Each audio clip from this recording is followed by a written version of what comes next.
Assalamualaikum warahmatullahi wabarakatuh.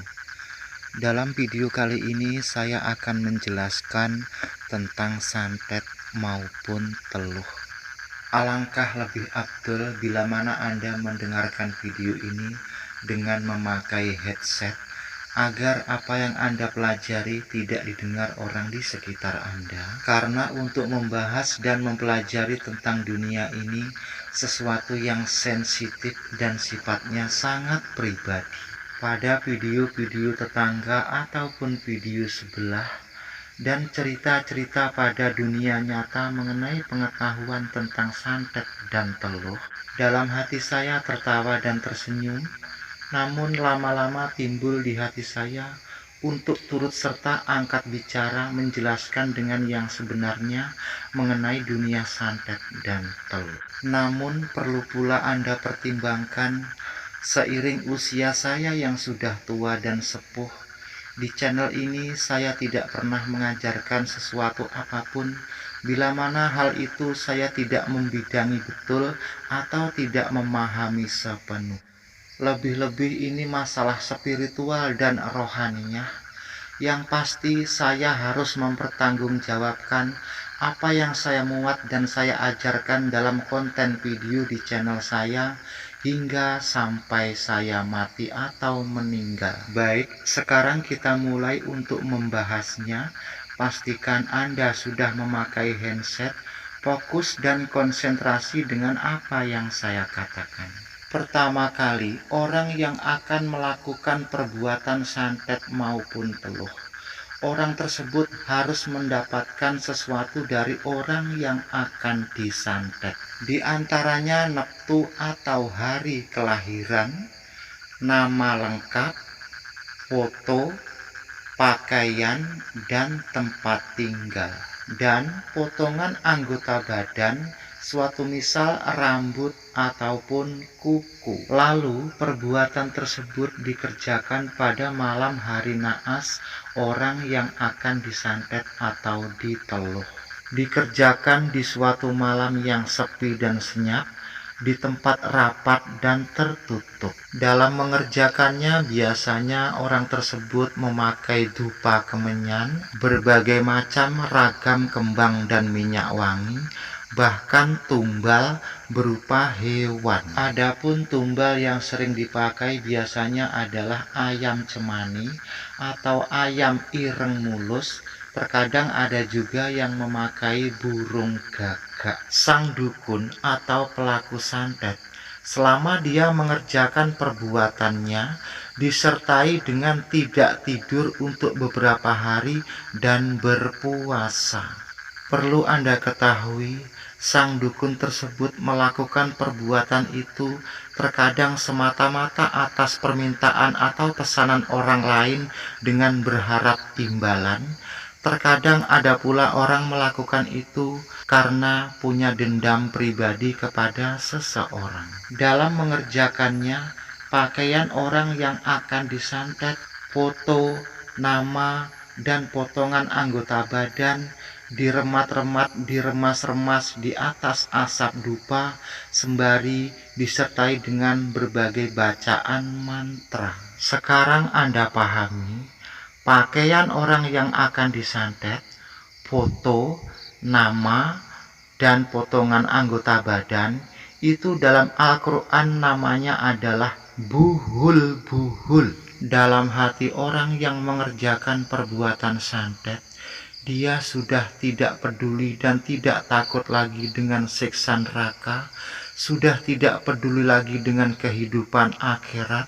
Begitu pula bila mana santet tersebut atas permintaan seseorang, maka seseorang yang menyuruh tersebut sudah diwanti-wanti, bejo ciloko ing tembemburi, kuwi kudu kok songgo dewi.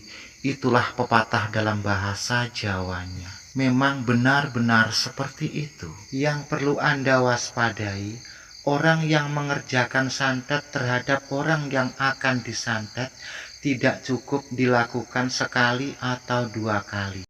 Perbuatan tersebut dilakukan berulang-ulang berpuluh-puluh kali, pada hari naas orang yang akan disantet. Andai kata tidak tembus 1 bulan, dilakukan lagi selama 2 bulan.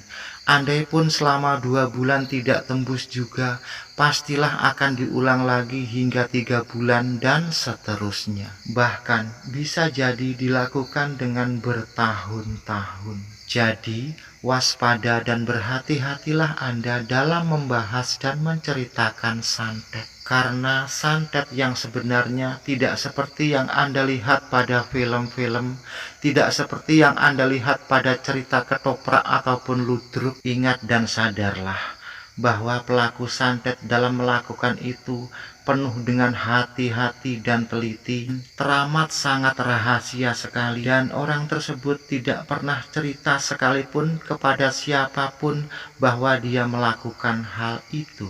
Istri, anak, saudara, keluarga pun tidak boleh tahu atas apa yang dia lakukan. Dari cerita tentang santet yang sudah saya ceritakan, itu tadi barulah level tukang santet yang masih pemula. Jadi saya sarankan kepada emas-emas dan adik-adik mengenai dunia santet dan teluh. Bila mana Anda pengetahuan ini hanya sebatas kata orang dan cerita belaka, ya sebaiknya untuk berpikir 2 kali. Jadi untuk menyantet ataupun meneluh orang ataupun mencelakai orang dengan cara seperti itu tidak gampang dan rumit, atau dalam bahasa Jawanya abot sanggane, atau dalam bahasa Indonesianya teramat sangat berat beban yang harus dipikul dan disangga. Lalu bagaimanakah dengan kondisi orang yang sedang disantet? Orang yang sedang disantet sudah barang tentu ada sebuah pertanda. Namun orang tersebut sayangnya biasanya tidak tahu pertanda tersebut adalah pertanda apa. Pada saat tertentu hati dan pikiran selalu gelisah, namun tidak tentu apa yang sedang digelisahkan. Mimpi-mimpi pun selalu menghantui dan membayangi, namun tidak tahu apa maksud dari mimpi tersebut. Bahkan hati dan pikiran pun setiap detiknya selalu berubah arah. Kurang lebih seperti itulah keseharian orang yang sedang disantet. Dan langkah apakah yang terbaik? Andai kata pada suatu hari Anda merasakan sesuatu yang sudah saya sebutkan tadi, yang terbaik yang harus Anda lakukan, Anda harus membaca lafaz, yang mana lafaz satu-satunya adalah lafaz ajaran Tuhan. Bila mana Anda menanyakannya kepada seorang kiai, mungkin kiai tersebut mengatakan Anda sedang dalam proses disantet. Lalu kiai tersebut memberi sebuah bacaan dan lafaz. Pertanyakanlah, apakah bacaan ini merupakan ajaran Tuhan? Anda harus ingat dan sadarlah, walaupun Anda telah mendapatkan lafaz bacaan doa, namun Tuhan akan menimbang pada sesuatu yang besar hakikat dan ukurannya. Bacaan dan lafaz itu tidak cukup Anda baca sekali dan tidak cukup pula Anda baca sehabis sholat dan wirid.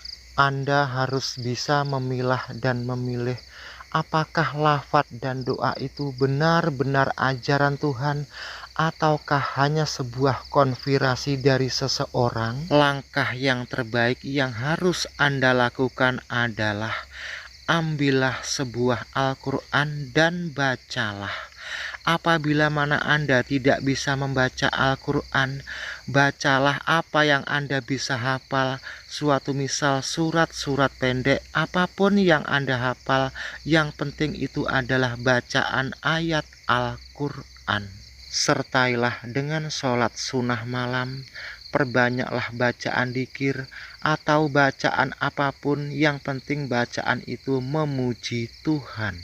Dengan demikian, orang yang sedang melakukan perbuatan durjana, yaitu melakukan perbuatan santet dan teluh, benar-benar akan sia-sia dan dia akan merasakan bosan dan perbuatan itu akhirnya ditinggalkan. Adapun bila mana Anda ingin tahu dan ingin punya doa yang benar-benar dari ajaran Tuhan, bila mana Anda takut terhadap dunia santet dan teluh, silahkan Anda lihat pada deskripsi pada video ini. Selengkapnya, bila mana Anda ingin tahu dan paham tentang dunia ini, silahkan Anda kutip atau Anda catat nomor WA saya pada deskripsi channel. Semoga Anda dan saya tetaplah pada jalan yang lurus dan golongan orang-orang yang diberi petunjuk.